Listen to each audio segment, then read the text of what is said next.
Pluviose, and welcome to In the Margins.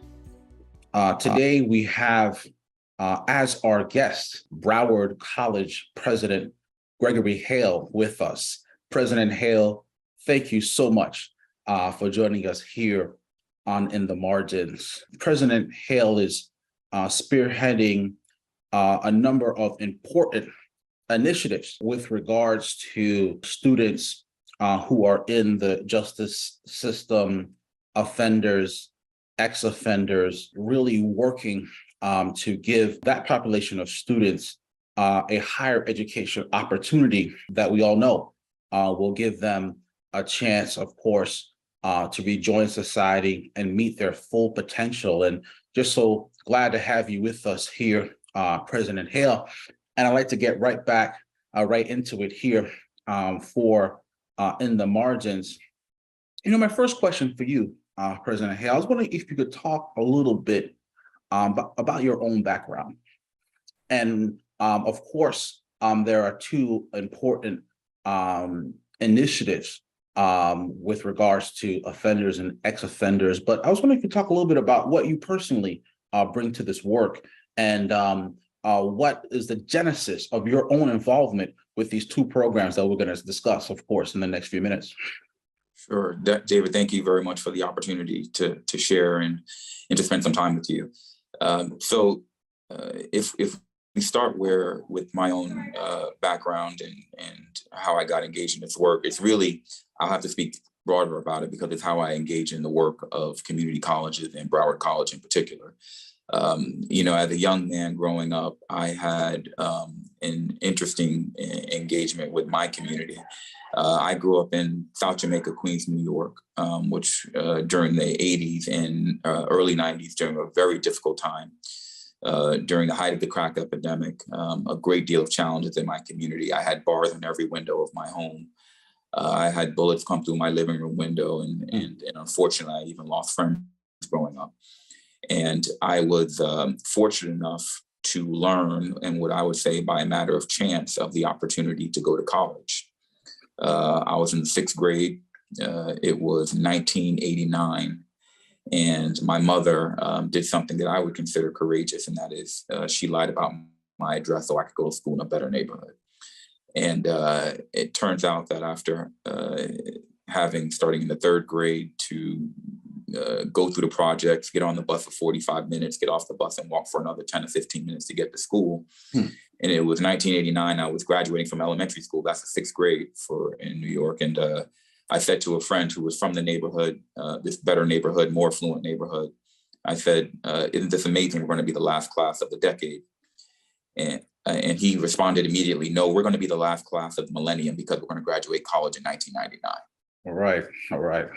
And so you have this really fortuitous moment where I learned the word college for the first time from another sixth grader who knows exactly what year he's going to graduate. And, I had the benefit of traversing whatever challenges I had to traverse. There were many, but the goal line was college. And indeed, I did graduate in 1999. And from then on, it has been crystal clear to me that the greatest opportunity for change that I have ever benefited from was my enrollment and graduation from college.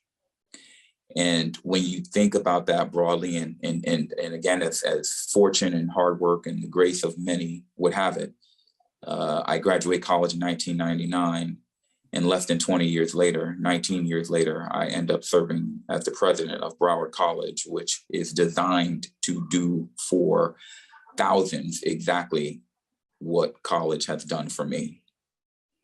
And so then the question really becomes, as I think about my background again, David, is I was almost a missed opportunity, just like so many others. And as a community college, as a state college, as we're referred to in Florida, an open access institution, our job is to ensure that we are serving everyone in our community. Yep. Our job is not to miss anyone who seeks the opportunity, willing to work and wants to transform their lives. So as we embark on this discussion, whether it is someone from a low-income community like mine or a challenging community like mine, or someone who is at risk of entering the justice system or someone who is in the justice system, if they seek to transform their lives, it is our obligation, in my view, not just our choice, but our obligation to make sure that those transformative opportunities in the form of higher education are available to them. And if I had my way, they'd be impossible to neglect. You know, it's interesting. In recent years, there has been some debate over issues and initiatives like Second Chance Pell. And of course, I know that you're very familiar, I'm sure, with the question on the FAFSA application. You know, when applying for federal financial aid, I myself observed this question about drug conviction being a disqualifying element with regards to accessing federal student aid, of course, which has enabled so many to achieve a higher education. I was wondering if you could talk about this Second Chance Pell and other initiatives on the federal level that can support students as they enter this journey, as you talk about students caught up in the justice system whose lives could be transformed just by having access to community colleges and other institutions. I wonder if you talk about some of these initiatives on the national level that are important in your view to support these students that we're discussing today. Yeah. So one of the things, let's just start from a macro perspective. As we think about this country, our nation, its needs, and satisfying the needs of our people, the people of this country, oftentimes I know we look at numbers and sometimes we forget that the numbers are made up of people. And as we think about the talent that is required today, and frankly, the shortfall in talent, one critically important element to understand is we have about 11 million job openings in this country today, and we have less than 6 million people looking. There's a lot of reasons for that, but what we have to think about, and especially those in colleges and community colleges, is how do we take responsibility where we can to help fill that gap?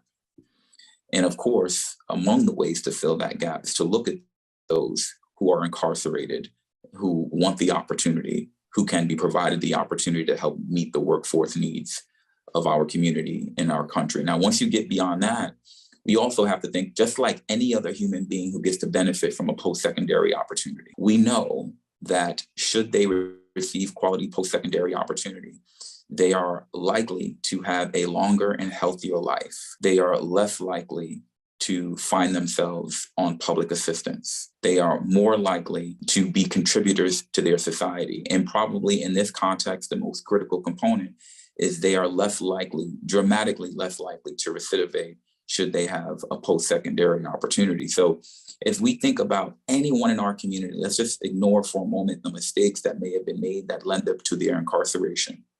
I think most of us recognize that people do make mistakes, and there are those people who make those mistakes and should be given an opportunity to transform their lives, particularly when doing so could make a difference, not only for themselves, but for their families, their communities, and of course, enhance the lives of all of those around them.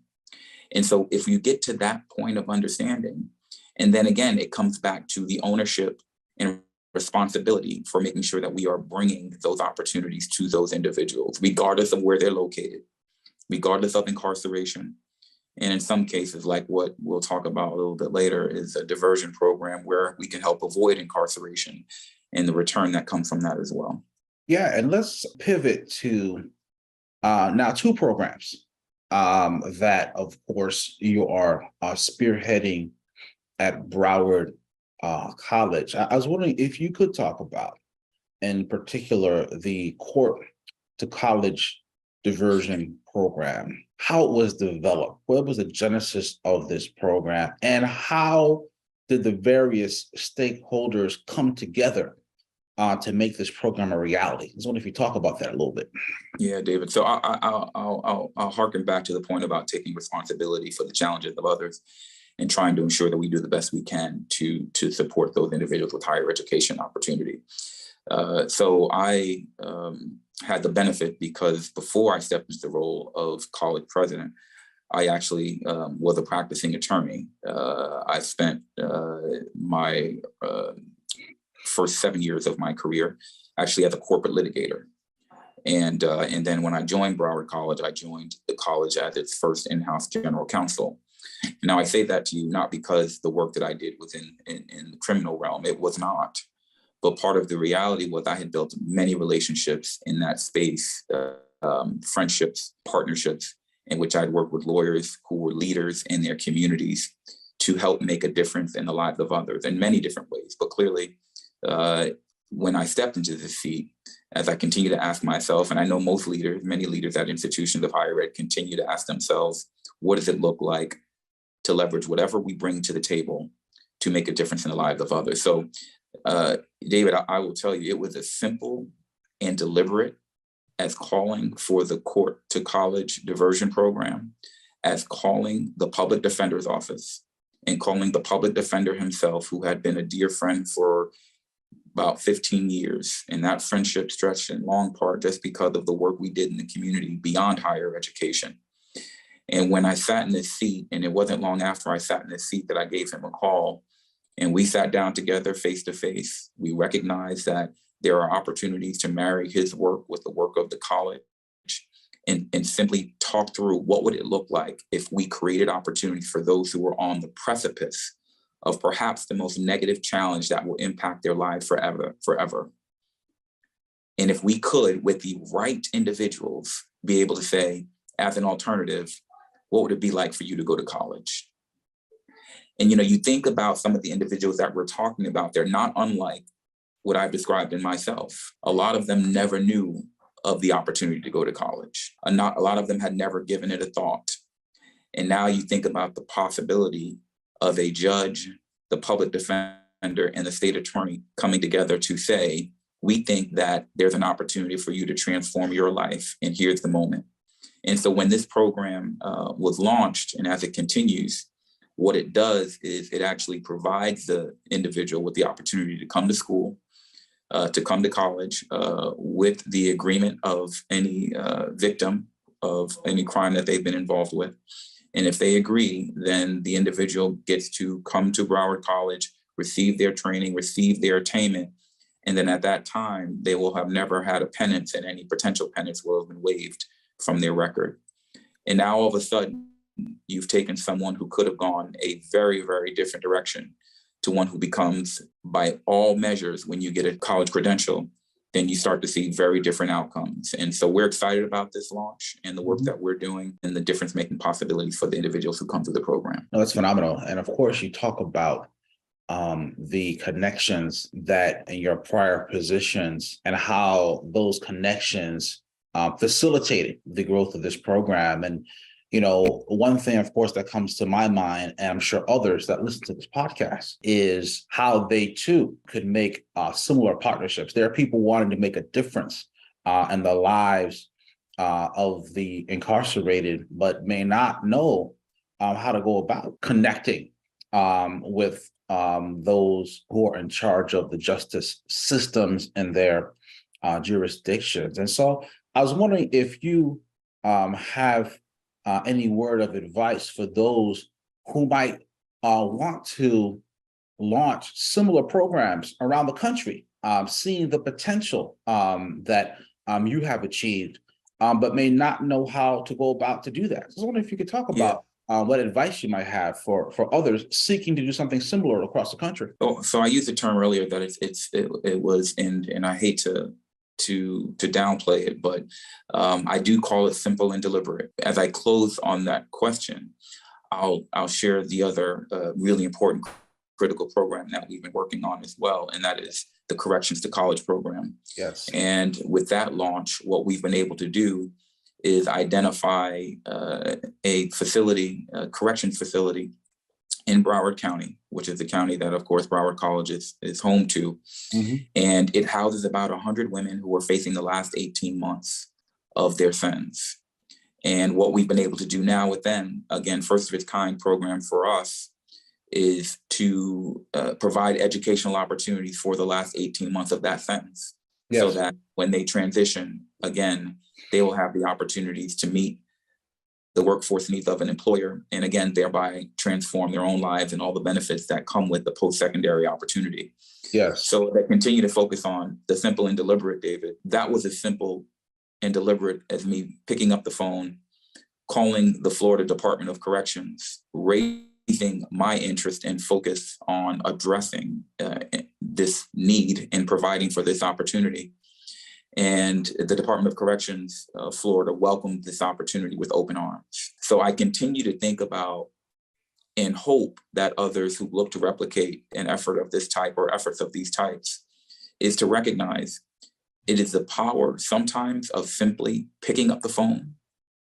And it can be the power of a relationship that you've had for 10 plus years. But regardless, the most important element of it is recognizing that the need exists and taking the steps to satisfy that. You know, one of the things I keep thinking about and talking and engaging with my team at the college and beyond about is, you know, there's a lot of institutions that just want to keep the train on the track, if you will. Yeah. And that's important.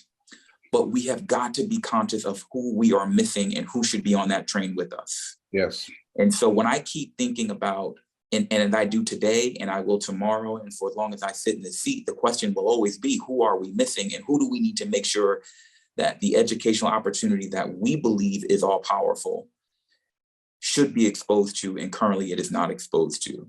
And so whether it is a diversion program where we are doing something relatively unique and making sure that we intercede at a time when someone is facing a massive fork in the road of life, yes, or someone who's already been incarcerated and perhaps wonders how is it that they're going to possibly survive once they're released, and us being able to intercede again with the partnership, with the start of a phone call to start the conversation that could lead to a transformative life for someone who's currently incarcerated.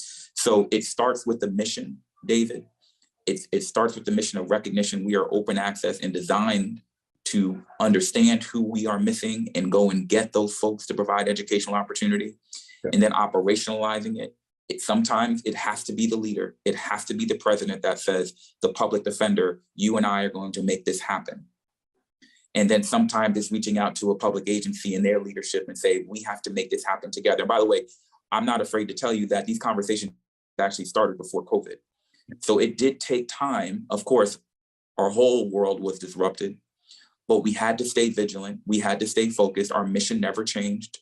And so again, being that deliberate about ensuring that those opportunities were provided in ways that we are designed to provide them with the right partnership, innovation, and again, deliberate way of moving forward. You know, of course, there are some skeptics, as always, people who would downplay such initiatives for a number of reasons. And, you know, and you hear those debates even nationally when it comes to where we put resources in, right? The whole concept of investing in prisons or investing in educational opportunities that will reduce, ultimately, we know the stats, the prison populations as people see a way out and a way up. I was wondering if you talk a little bit about dealing with skepticism, those who might not see the potential that so many see in supporting such diversion programs. So I was wondering if you have a word for those who would say it's not worth it. Well, I would say this. We have a mission at Broward College. Our mission is to lift the lives of others. It is also critically important that we do not stigmatize. We welcome all, regardless of any challenges that they may face.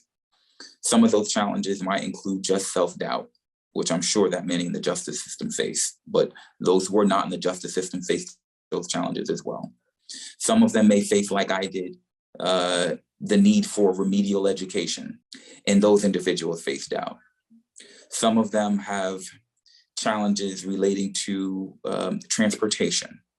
Some of them have challenges relating to the digital divide. Some of them have food insecurity. There is reason to believe that a lot of people cannot make it. Our job is not to focus on any belief in why people cannot make it. Our job is to be the difference makers so that those who desire to lift their lives through higher education can have the doubt recede, the credential attained, and their life transformed. Well, President Haile, I just want to say thank you again for taking time out of your busy schedule to join us here on In the Margins. The work you're doing is indeed fascinating. And I believe that those viewing and hearing this episode, will have much to consider about how they can too achieve the success that you have achieved. So President Haile, I want to thank you again for joining us here in the Margins. Much appreciated. No, thank you so much for the opportunity to share, David. I truly appreciate it.